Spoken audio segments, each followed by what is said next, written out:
Welcome back to my YouTube channel, friends. Welcome back. Alright, so you know what we are about today. You know what we're all about today. We're all about part 2 of yesterday's topic about help meet. Right? And I know you found it very interesting, right?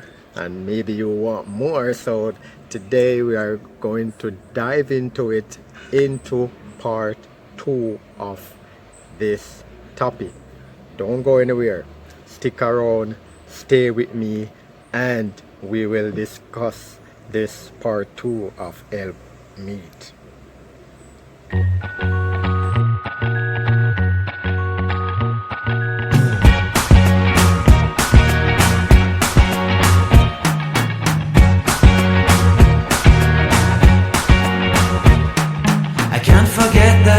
We met, your eyes so blue, me pressing through.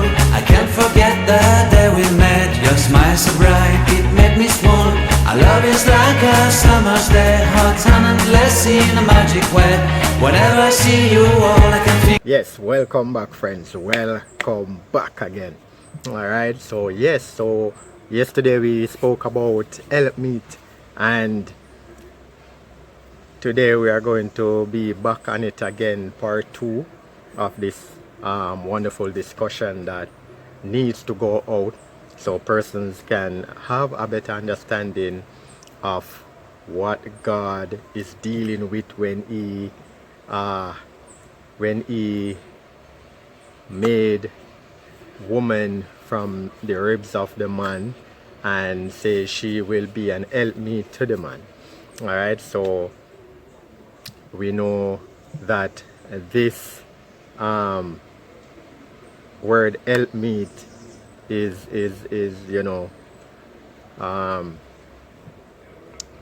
breaking down in society and trampled on, and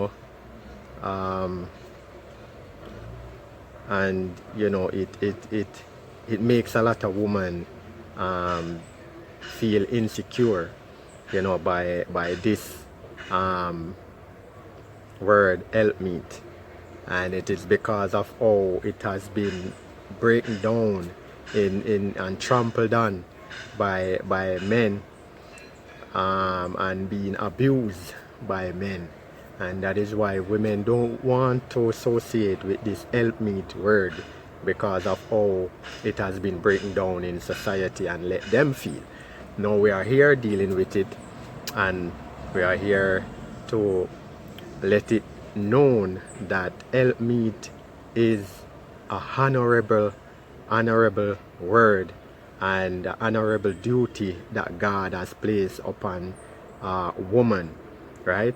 It is an honorable duty that God placed on woman, right? It's a high upliftment to a woman, right? So it is nothing that should be down degraded or trampled on, but we need to see it in the point of view and the eyes of God, because when we see things through our own eye viewing, at times we see things far off from what God desires us to see. Alright, so let us see things through the eyes of God. Alright, and then we will be on track on what He's all about.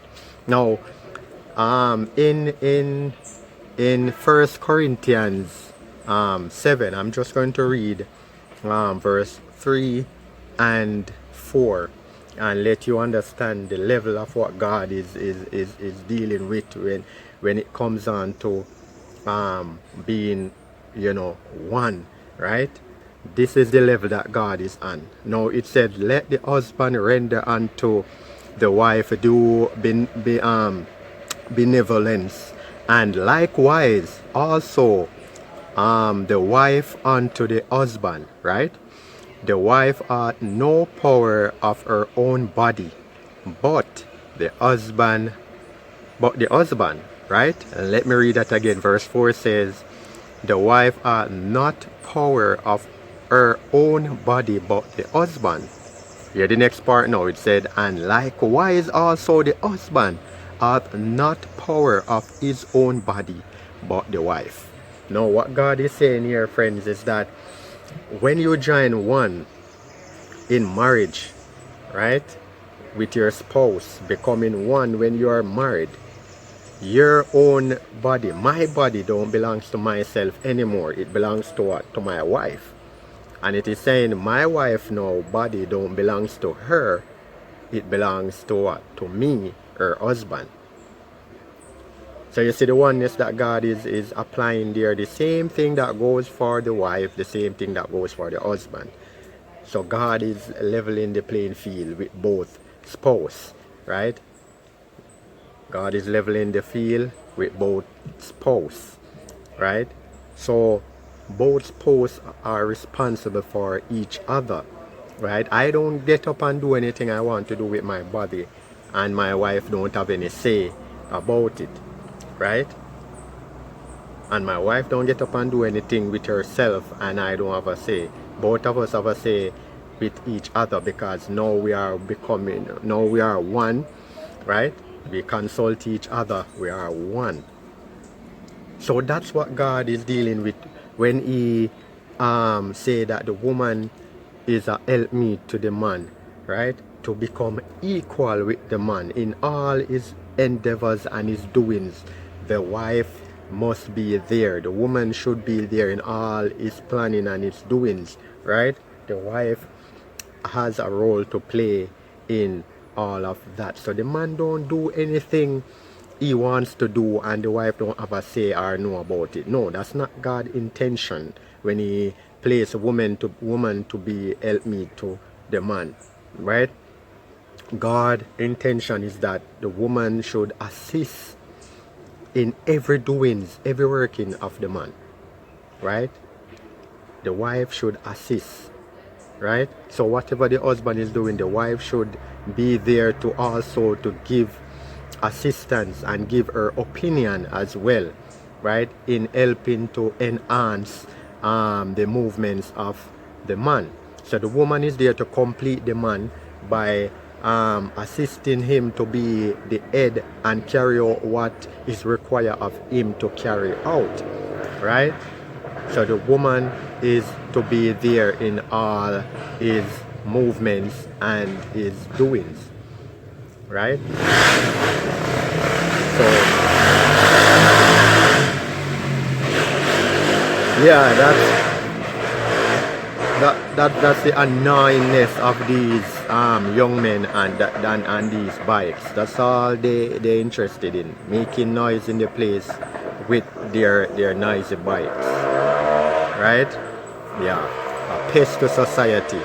Those bikes they call drunker bikes. Yeah. All right, so let's get back to the topic. So yes, right? So that's God planning. That's God's plan from the beginning, that man and woman should be equal, right? Even though he says that man should be the head, man should be the lead, right?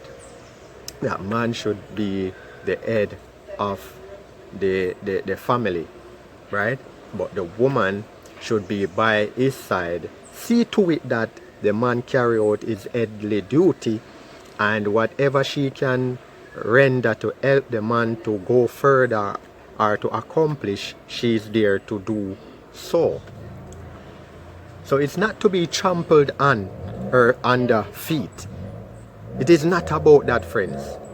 It is not about that. And it's very sad that the society that we are living in, that's what it promotes, right? You find it that we're having the gender issue, and it shouldn't be. If we were following the law of God, if we were following the examples and the word of God, we wouldn't be in this situation about genderism, male and female, who is to be the head, who is not to be the head, or whatever, you know. If we were following the principle of God, we wouldn't be in this. But because of sin and the breaking down, coming down into our time now, modern time, you know, this word helpmeet has broken down and women don't want to associate with it.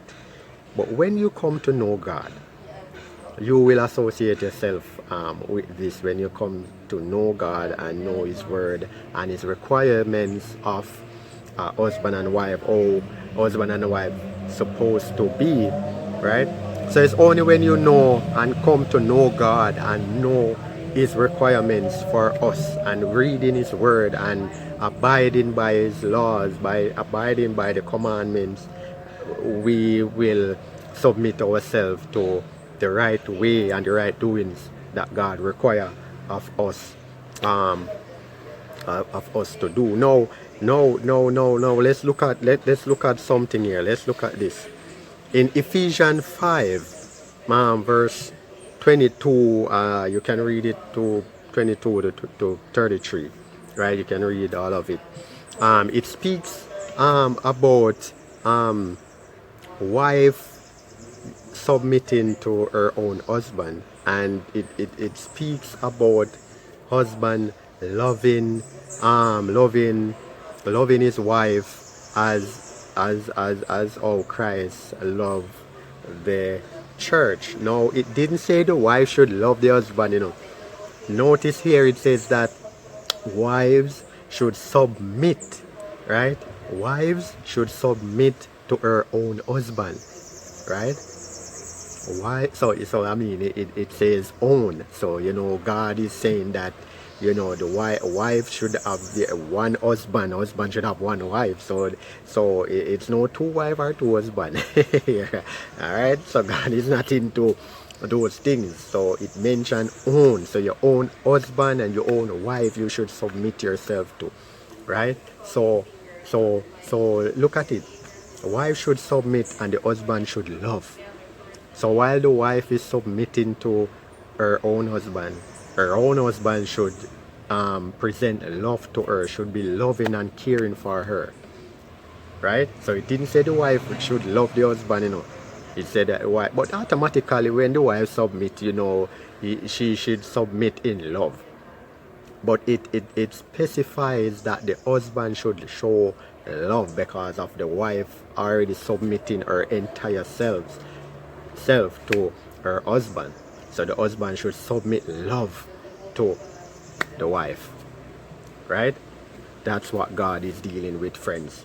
So the helpmeet is a beautiful word and a beautiful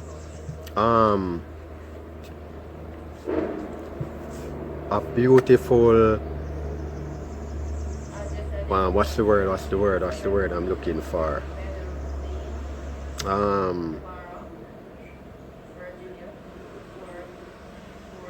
Our duty. Let me use, I mean, it's a beautiful duty that God has required of a woman to be to her husband, right? It's a high level work, right? It's a high level duty, right? That is placed on a woman. So it is not anything that is degraded or should be trampled on or should use out of the way, right? But because of sin, many of us misunderstanding this helpmeet that God requires for a woman to be, right? Because of sin, and we fail to understand the word of God. And when we don't submit to the word of God, we will always be misunderstanding the word of God. Until we submit to God and allow Him to be the center of our life and the lead of our life, until we do that, we'll be confused to the word and we misunderstood it and say all manner of things.